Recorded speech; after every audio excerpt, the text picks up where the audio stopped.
Hello छोटे छोटे बच्चों, I hope you will be fine. This is Zaki Khan and I am your physics teacher. Today I will teach you the next part of in this chapter, and the chapter name is force. Okay. In previous lecture, uh, I have teach force, moment of force, couple of force, principle of moment. Okay. अगर किसी को इससे related video देखना है तो मेरे previous lecture में जा कर के देख सकते हैं. मेरी प्लेलिस्ट ऑन करेंगे, उसमें सारी वीडियोस आपको मिलेगी. और मैं अभी आपको नेक्स्ट चीज़ बताने वाला हूँ, सेंटर ऑफ ग्रेविटी. बहुत ही आसान लैंग्वेज में, बहुत ही ध्यान से देखते रहिए. जो लोग चैनल को लाइक और सब्सक्राइब नहीं किए, चैनल को लाइक और सब्सक्राइब कर ले. और मैं लास्ट में बहुत ही ईजिली एक चीज़ बताऊँगा जिससे आप इस पूरे चैप्टर के कॉन्सेप्ट को भूलोगे नहीं. ठीक है. अब आप देखिए, सेंटर ऑफ ग्रेविटी पहला आपका है सेंटर ऑफ ग्रेविटी. अच्छा, सबसे पहले हम ग्रेविटी के बारे में समझ लें. ये हमारा कोई भी ऑब्जेक्ट है, अगर हमने इसको यहाँ से फेंका तो ये देखिए इस पे गिरा करके, है ना. यानी हमारी जो पृथ्वी है, हमारी जो अर्थ है, वो चुंबकीय है, अपने तरफ खींचती है चीज़ों को. उसी को ग्रेविटी बोलते हैं, है ना. अब क्या कह रहा है, सेंटर ऑफ ग्रेविटी मीन्स कोई भी अगर ऑब्जेक्ट है, उस ऑब्जेक्ट को बैलेंस करने के लिए उसके आप अगर सेंटर पे उसको ला करके रख देंगे तो वो चीज़ क्या हो जाएगी, बैलेंस हो जाएगी. जैसे कि ये हमारा मार्कर है ना. इस मार्कर को अगर हम सेंटर ऑफ ग्रेविटी इसका पता करना चाहें तो आप देखेंगे कि ये मार्कर आपका किसी एक पोजीशन देखिए गिर गया, लेकिन अगर हम इसका सेंटर ऑफ ग्रेविटी पता करेंगे तो सेंटर ऑफ ग्रेविटी के लिए क्या है कि अगर हम उसके एक सेंटर से उसको पकड़ लें, मान लीजिए अगर हमने उसके एक सेंटर से पकड़ लिया तो वो अपनी एक जगह पे क्या होगा, बैलेंस रहेगा, है ना. क्या हो जाएगा, बैलेंस रहेगा, है ना. जैसे कि आप देख लीजिए सेंटर ऑफ ग्रेविटी, मान लीजिए हमारा कोई एक ऑब्जेक्ट है, ये कोई हमारा एक ऑब्जेक्ट है ना. इसका यहाँ पर वेट W1 है, यहाँ पर W2 है, यहाँ पर W3 है, यहाँ पर W4 है, डैश डैश डैश. इसी तरीके से इस ऑब्जेक्ट का अलग अलग जगह पर अलग अलग तरीके का इसका वेट है ना. अच्छा, अगर हम मान लीजिए इस ऑब्जेक्ट का अगर हम ये वाला सेंटर मान लें तो इस सेंटर का हमने W मान लिया कैपिटल W, जिससे ये बैलेंस में हो जाएगी. अभी मैं वीडियो में आपको बनाने की कोशिश कर रहा था, बैलेंस में नहीं आ रही थी.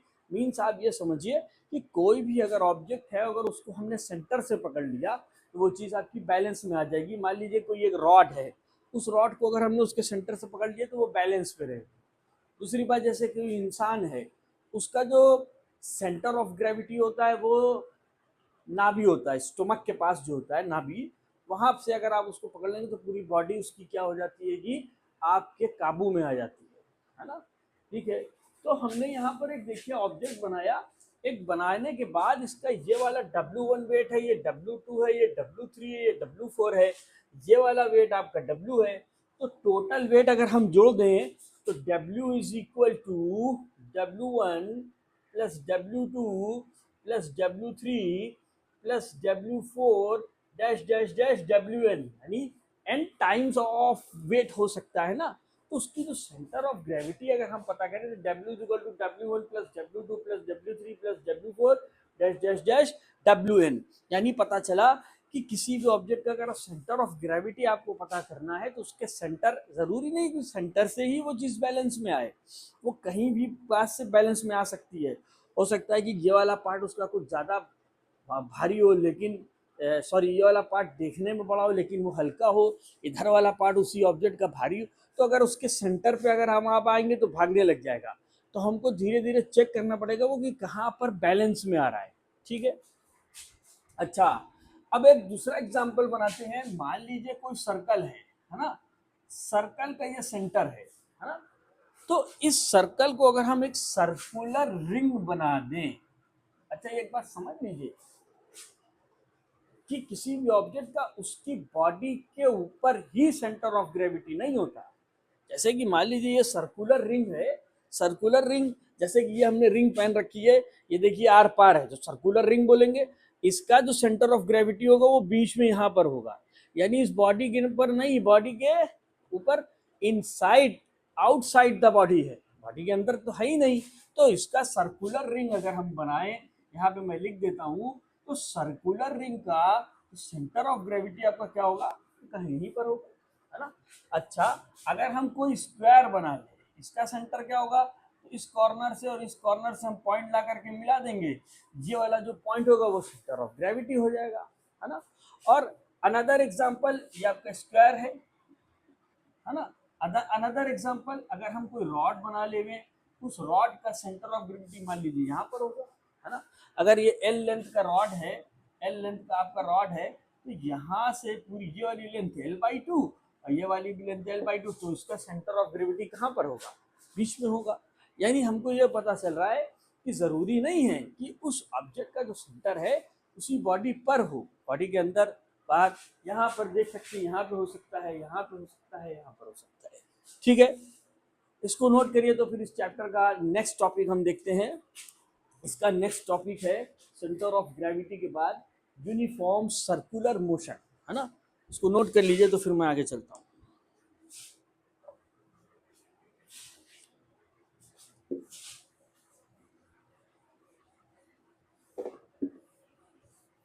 Uniform circular motion, uniform circular motion क्या होता है, उससे पहले हम लीनियर मोशन को समझ लें। यूनिफॉर्म लीनियर मोशन आपका क्या होगा, है ना। यूनिफॉर्म लीनियर मोशन, देखिए uniform linear motion, uniform linear motion, है ना। यूनिफॉर्म लीनियर मोशन में कैसे होगा, देखिए यूनिफॉर्म लीनियर मोशन में स्पीड और वेलोसिटी दोनों ही आपकी क्या होगी, स्पीड एंड वेलोसिटी दोनों ही आपकी क्या होगी, कांस्टेंट होगी, दोनों ही आपकी क्या होगी, कांस्टेंट। यानी स्पीड क्या चीज आपकी, डिस्टेंस अपॉन टाइम, वेलोसिटी क्या है, डिस्प्लेसमेंट अपॉन टाइम। वेलोसिटी में डायरेक्शन होती है, स्पीड में कहाँ डायरेक्शन, स्पीड में जो डिस्टेंस है। जैसे कि मान लीजिए आपको यहाँ से कानपुर जाना, आप 3 जगह से रुकते हुए गए, 3 जगह से रुकते हुए गए, लेकिन आपने ये मेंशन कर दिया कि एक आदमी कानपुर की तरफ गया, दिस इज द वेलोसिटी, है ना। और आप बताइए भाई हमको यहाँ से कानपुर जाना, 2-3 जगह रुकते हुए गए, चाय पानी रास्ता ये वो, तो वो जो डिस्टेंस बीच में आप रुके, ये हुआ वो हुआ, चाय पिए, तो ये डिस्टेंस है ना। बीच में यहाँ से आप कुछ दूरी 50 किलोमीटर गए, फिर 60 किलोमीटर गए, फिर 30 गए, फिर रुक गए, ऐसा ऐसा करते हुए गए। तो स्पीड का फॉर्मूला तो हमको मालूम है कि डिस्टेंस अपॉन टाइम है, इसका डिस्प्लेसमेंट अपॉन टाइम है। तो यूनिफॉर्म लीनियर मोशन में क्या है, स्पीड और वेलोसिटी दोनों ही क्या है आपकी, कांस्टेंट है। दूसरा जो इस चैप्टर का नेक्स्ट पार्ट है, uniform circular motion, uniform circular motion. देखिए बहुत ही इंपॉर्टेंट चीजें हैं, बहुत ही इंपॉर्टेंट चीज है यूनिफॉर्म सर्कुलर मोशन, लोग बहुत कंफ्यूज होते हैं। तो यूनिफॉर्म सर्कुलर मोशन को अगर हम समझना चाहें, तो यूनिफॉर्म सर्कुलर मोशन में आपकी जो स्पीड होगी वो यूनिफॉर्म होगी, यानी equal distance of equal interval of time, है ना। यूनिफॉर्म सर्कुलर मोशन में स्पीड क्या होगी आपकी, यूनिफॉर्म होगी, लेकिन वेलोसिटी क्या होगी आपकी, वेरिएबल, यानी चेंज होती रहेगी। क्यों, क्योंकि डायरेक्शन चेंज हो रहा है ना, आप भाई घूम रहे हो ना उसमें, आपकी डायरेक्शन कभी कहीं है, कभी कहीं है, कभी कहीं है, कभी कहीं है। तो उसमें यानी यूनिफॉर्म सर्कुलर मोशन में स्पीड आपकी क्या होगी, वो यूनिफॉर्म होगी, स्पीड आपकी क्या होगी, वो यूनिफॉर्म होगी, एक पॉइंट। दूसरी बात, जो इसमें इसकी वेलोसिटी होगी, जिसमें इसकी वेलोसिटी होगी, वेलोसिटी क्या होगी इसकी, वेरिएबल, यानी चेंज होती रहेगी। क्यों चेंज होगी, क्योंकि डायरेक्शन इसका चेंज हो रहा है ना। क्योंकि इसका वेलोसिटी, अगर मान लीजिए यूनिफॉर्म सर्कुलर मोशन में अगर हम किसी इस तरीके से किसी ऑब्जेक्ट को चल रहे हैं, ये इधर की तरफ लेके भाग रहा है, ये ऐसे भाग रहा है, ये वाला इधर है, ये वाला ऊपर है ना। तो अब देखिए जो आपका ये वेलोसिटी है इस तरीके से जा रही है, तो इसके अगर हम परपेंडिकुलर लाइन ड्रॉ करें, इसके परपेंडिकुलर लाइन, इसके परपेंडिकुलर लाइन और इसके परपेंडिकुलर लाइन, तो आप देख सकते हैं कि आपकी वेलोसिटी क्या है, वेरिएबल है, आपकी कभी चढ़ाव आ रहा है कभी उतराव आ रहा है, तो बस जाहिर सी बात है कि उसमें चेंजेस तो आपके होंगे ही होंगे। इसीलिए वेलोसिटी इसमें क्या होगी, यूनिफॉर्म सर्कुलर मोशन में वेरिएबल होगी, है ना। ठीक है, इसको नोट करिए। तो फिर इसके नेक्स्ट टॉपिक पे हम चलते हैं, उसका नाम है सेंट्रीपिटल फोर्स। वीडियो को पॉज करके नोट कर लीजिए, ठीक है। इसके बाद आपका आता है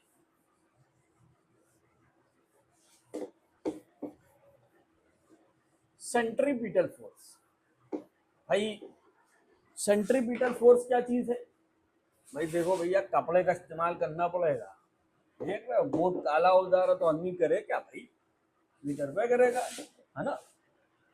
हाँ भाई, डम डम बिगा बिगा मौसम बिगा बिगा, और हमने इसको पोष दिया झमाझम, ठीक है, कोई बात नहीं, पोष दिया। अब आप देखिए centripetal force, centripetal force, what is the centripetal force? Centripetal force क्या होता है? कोई ऑब्जेक्ट, कोई भी ऑब्जेक्ट अंदर वाले ऑब्जेक्ट के फोर्स ऑफ अट्रैक्शन की वजह से उसके चारों ओर तवाफ करना शुरू कर दे, उसके चारों ओर घूमना शुरू कर दे, उसी को हम बोलेंगे सेंट्रीपिटल फोर्स। क्या सेंट्रीपिटल फोर्स? क्या, फॉर एग्जांपल जैसे इलेक्ट्रॉन है ना, इलेक्ट्रॉन है, मान लीजिए आपका ये न्यूक्लियस है, ये आपका न्यूक्लियस है ना, ये अंदर न्यूक्लियस है, इसके चारों ओर आपके क्या है, इलेक्ट्रॉन क्या कर रहे हैं, रिवॉल्व कर रहे हैं, है ना। क्यों? Due to the force of attraction, क्योंकि न्यूक्लियस के अंदर आपका क्या है, प्रोटॉन है, पॉजिटिव चार्ज है, इलेक्ट्रॉन के ऊपर निगेटिव चार्ज है, और न्यूट्रॉन के ऊपर न्यूट्रल है। तो जब इसका फोर्स ऑफ अट्रैक्शन अंदर की तरफ लग रहा है, वो खींच रहा है, जिसकी वजह से ये घूम रहा है, उसको हम क्या बोलेंगे, कि किसका एग्जाम्पल है, सेंट्रीपिटल फोर्स का।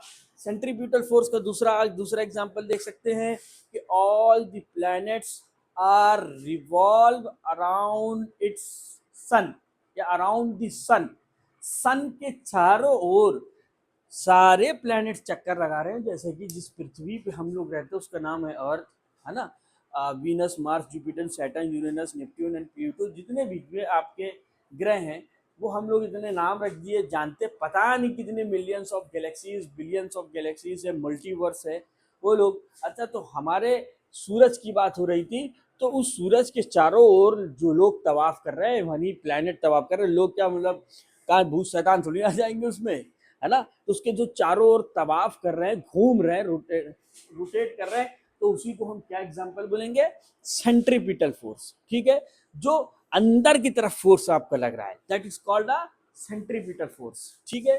तो ये हो गया आपका सेंट्रीपिटल फोर्स। हम इधर आपका सेंट्रीफ्यूगल फोर्स बता देते हैं। तो ये आपका, अब हम बताते हैं, सेकंड टॉपिक इसका है सेंट्रीफ्यूगल फोर्स। सेंट्रीफ्यूगल फोर्स, देखिए सेंट्रीफ्यूगल फोर्स क्या चीज है। सेंट्रीफ्यूगल फोर्स वो होता है, जैसे कि आप कार चला रहे हैं, ठीक है, आप कार चला रहे हैं, स्टीयरिंग पे है, ठीक। अब एक हॉरिजॉन्टल सर्कुलर मोशन आ गया आपके पास, कार आपको यूं करके स्टीयरिंग आपने मोड़ी, तो जब आप ड्राइवर हैं आप इस चीज को महसूस करेंगे, या आप कार के अंदर बैठे रहिए तो भी आप महसूस करेंगे। जब आप कार यूं की इस तरफ की तरफ मोड़ेंगे तो आपको इधर की तरफ ये खट से लगाएगा, है ना। तो उस तरीके के एग्जाम्पल को हम क्या बोलेंगे, सेंट्रीफ्यूगल फोर्स। सेंट्रीफ्यूगल फोर्स जो होता है वो इमेजिनरी फोर्स होता है, जबकि सेंट्रीपिटल फोर्स क्या होता है, सेंट्रीपिटल फोर्स आपका रियल फोर्स होता है ना, ठीक है। तो इस सेंट्रीपिटल और सेंट्रीफ्यूगल में आप लोग डिफरेंस समझ गए होंगे कि जो फोर्स अंदर की तरफ लग रहा है that is called a centripetal, और जो बाहर की तरफ फोर्स लगा रहा है उसी सर्कुलर ऑर्बिट में घूमने वाला चीज, उसको हम क्या बोलेंगे, सेंट्रीफ्यूगल फोर्स, है ना। देखिए बहुत ही आसान भाषा में सारी चीज़ों को आप लोग समझ गए होंगे। इससे रिलेटेड जो भी न्यूमेरिकल्स है, मैं अभी वन शॉट एक वीडियो बनाऊंगा, उसमें सारे न्यूमेरिकल जो बोर्ड के आए हुए हैं, जो आ सकते हैं एग्जाम में इस बार, मैं उन सारी चीज़ों को कवर करूँगा। ठीक है, आप लोगों को इससे रिलेटेड कोई भी क्वेश्चन अराइज करना हो, इस चैप्टर से रिलेटेड हमसे आप क्वेश्चन पूछ सकते हैं। तब तक के लिए गुड बाय।